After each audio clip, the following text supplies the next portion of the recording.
नमस्कार, आप देख रहे हैं न्यूज रोजाना और मेरा नाम है अदिति। कई सालों से हम सब कोहिनूर के बारे में सुनते आ रहे हैं। कोहिनूर एक बहुत ही पुराना डायमंड है जो कि इंडिया की हिस्ट्री से जुड़ा हुआ है।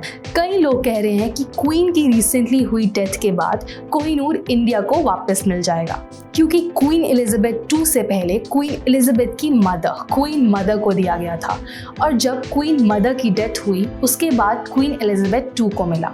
और जाहिर सी बात है, अब अपेरेंटली बने किंग क्वीन एलिजाबेथ II के बेटे प्रिंस चार्ल्स की वाइफ कमिला को मिलेगा। मेन पावर प्रिंस जो अब किंग बन गए हैं उनके पास ही होगी। कमिला को क्वीन कंसोर्ट का दर्जा मिलेगा। अब हम बात करते हैं उनके क्राउन के बारे में। क्राउन मोस्टली प्लैटिनम का बना है और उसके मिडिल में जो बड़ा सा डायमंड दिखाई दे रहा है वो कोहिनूर है।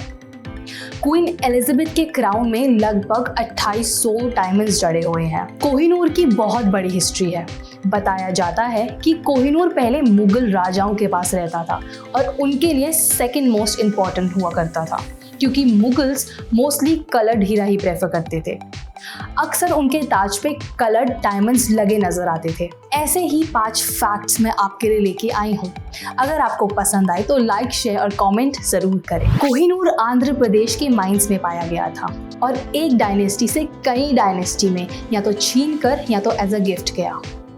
कोहिनूर कभी भी सेल या परचेज नहीं हुआ। ककातिया डायनेस्टी, खिलजी, मुगल्स, पर्शियन, अफगान, सिख और फिर जाके ब्रिटिशर्स के पास पहुंचा। वैसे तो कोहिनूर सालों पुराना है, लेकिन उसका नाम कोहिनूर कैसे पड़ा? लगभग 5000 साल पुराना ये कीमती डायमंड कोहिनूर का तो कुछ सालों तक नाम ही नहीं था। पर्शियन जनरल नादिर शाह 1739 में इंडिया आए ताकि वो थ्रोन कॉन्कर कर सके।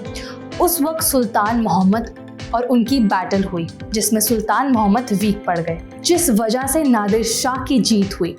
उन्होंने डायमंड का नाम कोहिनूर रखा, जिसका मतलब है माउंटेन ऑफ लाइट। बताया गया है कि कोहिनूर 186 कैरेट का ओरिजिनली था और बाद में उसको रीशेप कराया गया।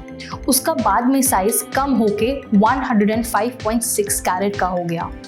इसका रीज़न है कि 1851 में लंदन के हाइड पार्क में द ग्रेट एग्जीबिशन लगी थी और उसमें ब्रिटिशर्स को पहली बार मौका मिला कोहिनूर को देखने का, और उनका रिएक्शन कुछ ऑब्वियस नहीं था। लोगों को समझ ही नहीं आया कि इस पत्थर के पीछे इतनी लड़ाइयाँ हुई और लोगों की जानें गई। उनके लिए कोहिनूर सिर्फ एक पत्थर की तरह था। उनके रिएक्शन को देख के प्रिंस एल्बर्ट, क्वीन मदर के हस्बैंड, ने कोहिनूर की रीशेपिंग और पॉलिशिंग करवाई ताकि वो चमके और ज्यादा अट्रैक्टिव दिखे और लोगों को कोहिनूर देख के हैरानी हो जाए। कोहिनूर कर्स कहा जाता है। कोहिनूर जिसके पास आ जाए उसकी लाइफ खतरे में है। जैसे कि ये एक कर्स है, क्योंकि इतने सालों से जब जब कोहिनूर जिस राजा के हाथ लगा उनकी जान खतरे में पड़ गई। कई जाने गई हैं इस डायमंड के पीछे। इस कोहिनूर की कीमत $400 मिलियन कहा जाता है और कुछ लोग इसे प्राइसलेस भी बताते हैं, just because of its uniqueness. लेकिन इसी के साथ ये भी कहा जाता है कि कोहिनूर कर्स फीमेल और भगवान के अलावा सबको लगेगा, और इसी वजह से ये कोहिनूर क्वीन मदर को मिला और उसके बाद क्वीन एलिजाबेथ II को। आज भी ये Kohinoor fitted crown Prince Charles को नहीं, कमिला के पास रहेगा। आखिर में हम बात करते हैं कोहिनूर ब्रिटिशर्स के पास कैसे गया। एज अ गिफ्ट या उसे छीन लिया गया? और क्या कोहिनूर इंडिया को बिलोंग करता है या ब्रिटिशर्स को? कोहिनूर ब्रिटिश कॉलोनियलिज्म का सिंबल माना जाता है और कई लोग कह रहे हैं इसको वापस इंडिया के पास लाना बहुत मुश्किल है। लेकिन सच ये है कि महाराजा दुलीप सिंह, सन ऑफ महाराजा रंजीत सिंह, के पास कोहिनूर सुरक्षित रखा गया था जब तक ब्रिटिशर्स पंजाब में कब्जा नहीं करे।